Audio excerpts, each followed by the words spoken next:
Elkarrizketa. Amaia Jackson.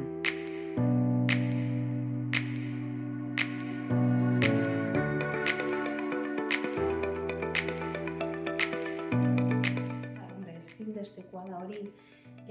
Guk irakasle bezala ez dugu holako formazio hori jasotzen. Eta gero errealitatean, gure realitatea bada gizartean intza dela eta gure ikasleak anitzak diala.